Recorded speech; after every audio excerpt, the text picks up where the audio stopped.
Something is happening in women's tennis right now, and most people are completely sleeping on it.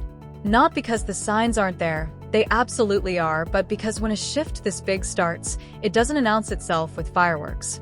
It creeps in quietly, match by match, point by point, until one day you look up and realize the whole landscape has changed.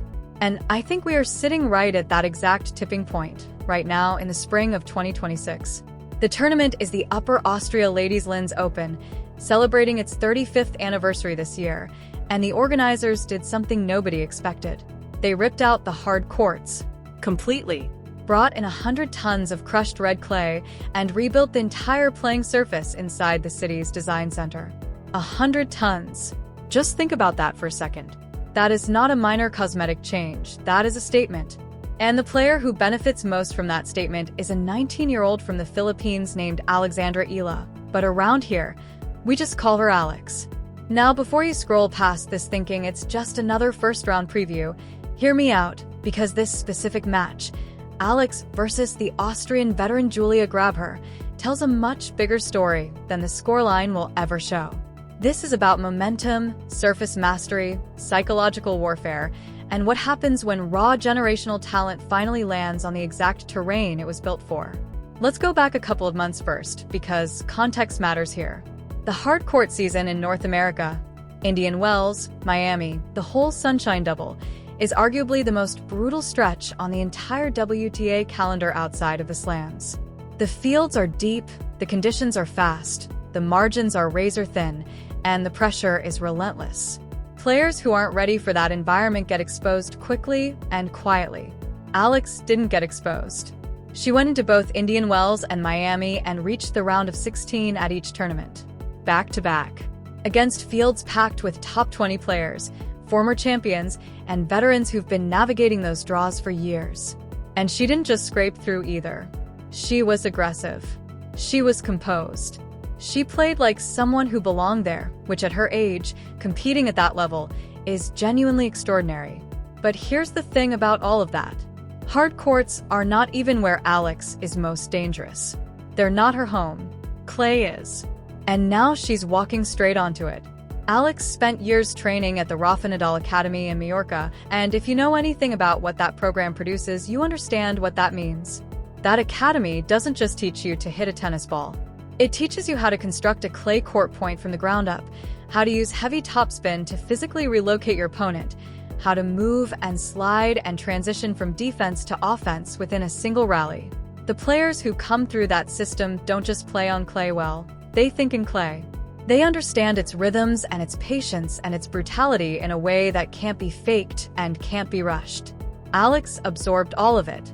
And now she's stepping off the best hardcourt run of her career, her confidence sitting at an all-time high, and walking directly onto the surface she has understood since she was a teenager grinding baseline drills in the Spanish heat. For everyone on the opposite side of the draw, that combination is genuinely frightening. So who stands between Alex and the next round? Julia Grabher, 29 years old, Austrian, ranked around 87 in the world, with a career high of 54 back in 2023. And before anyone dismisses her, let's be honest about what she brings to this match, because underestimating her would be a serious mistake. Grabher is a clay court grinder. She's been doing this long enough to know exactly what she's good at and exactly how to make a match deeply uncomfortable for a younger opponent. She spent time recently in Turkey playing WTA 125 clay events, specifically to sharpen herself for this stretch of the season. That's not an accident. That's a professional who knows her window, knows her surface, and is doing everything she can to be ready. And then there's the crowd. This is her home. The fans in that arena are going to be loud from the very first point, and that atmosphere is something you genuinely cannot simulate in practice. Every error Alex makes will get applause. Every winner Grabher hits will be treated like a match point at the US Open. That kind of noise gets inside your head if you let it, and historically, young players on the road against a local favorite in a tight first set have cracked under exactly this kind of pressure. That's the realistic version of the threat Grabher poses. Her game plan essentially writes itself. Don't try to overpower Alex. Don't get into a hitting contest you can't win. Instead, extend the rallies, keep the ball deep. Throw in the occasional slice or junk ball to disrupt the rhythm, and let the crowd do some of the psychological work. Make Alex feel every moment of being the outsider in that building. It's a smart plan. It's a legitimate plan. But here's where it runs into a problem, and the problem has a name. Alex's forehand. Left-handed, which already creates all sorts of geometric headaches for opponents who spend most of their careers facing right-handed players. But beyond just the awkward angles, the spin she generates on that ball is genuinely at a different level. When that shot lands on clay, it doesn't sit up nicely at a comfortable hitting height. It jumps. Hard. And suddenly Grabher isn't playing tennis from a neutral position. She's playing defense from above her own shoulders, 3 or 4 meters behind the baseline, just trying to keep the ball in play. That's not a coincidence of matchup. That's a structural problem that doesn't go away. The deeper into a match that pattern repeats, the more energy it costs Grabher to just stay competitive, and the harder it becomes to ever flip the momentum. Because the moment she floats something short, the moment the ball lands even slightly inside the court, Alex is inside the baseline, and the point is essentially over. Winners down the line, sharp cross-court angles, whatever she decides in that split second, it doesn't matter. At that point, Grabher is just a spectator. Now here's what I genuinely think happens emotionally inside that arena. The opening games are going to be electric. The crowd will be fully behind Grabher. Every point will feel enormous, and Alex will face the full weight of playing in a hostile environment for the first time on European clay this season. That's real.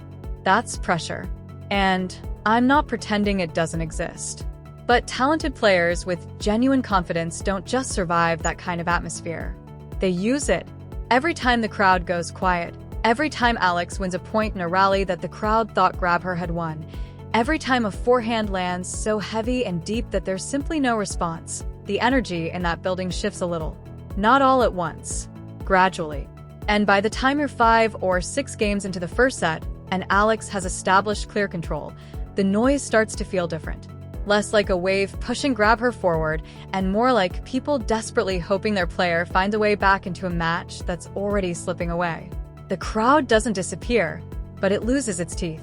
And once that happens, Grabher has to win points on her own, purely on tennis. And that's a much harder task against someone playing at Alex's current level. There's also a bigger picture worth talking about here, because this match doesn't exist in isolation. Alex is the 6th seed in a 28-player draw. She's not the underdog story anymore. She's expected to go deep.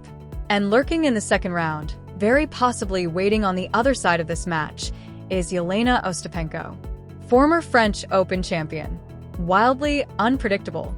One of the biggest hitters in the women's game on any surface. That potential second-round clash is the kind of matchup that gets circled on the calendar months in advance. But you don't get there by looking past the player in front of you. Alex knows that. Any player who's come up through the system she came through knows that. You earn the marquee matches by handling the ones that come first with professionalism and precision. Grabher isn't a stepping stone in the dismissive sense. She's a real test. But she's a test Alex is equipped to pass. And if she walks off that court in straight sets, having neutralized the crowd, having controlled the baseline, having played the kind of tennis she's clearly capable of right now, the message that sends to the rest of the draw is not a small one. It says that the clay swing belongs to her too. Not just in theory, not just on paper because of where she trained, but in practice, under pressure against a home favorite, in front of a crowd that wanted the opposite outcome. That's proof. Real proof. The kind you only get from actually going out and doing it. I've watched a lot of young players over the years go through this exact moment, the transition from exciting prospect to genuine threat. And what separates the ones who make it from the ones who plateau is usually this. Can you perform when the environment is uncomfortable? Can you execute your game plan when everything around you is trying to throw you off? The conditions in Linz are designed to be uncomfortable for Alex. Clay she's never played on before, a hostile crowd, a gritty opponent who has nothing to lose and everything to prove. That's pressure. Real pressure. But pressure is also where clarity comes from. And I genuinely believe Alex steps onto that court already knowing how this ends. She's been building toward this exact kind of moment. The Nadal Academy didn't just teach her how to hit heavy topspin. It taught her how to compete, how to stay in the process when the match gets ugly, how to trust the work she's put in, how to be patient enough to let the clay do what the clay does when your weapons are working. Grabher is going to fight. She's going to grind. She's going to make Alex earn every single point. And the Austrian crowd is going to be relentless. But when this match is over, I think we're going to be talking about an Alexandra Eala victory that wasn't just a win, it was a demonstration. Clean, composed, and exactly what the rest of the European clay court season needed to see from her. The clay season is here. Alex is ready. And if you're not watching closely, you're going to miss the exact moment this thing shifts for good.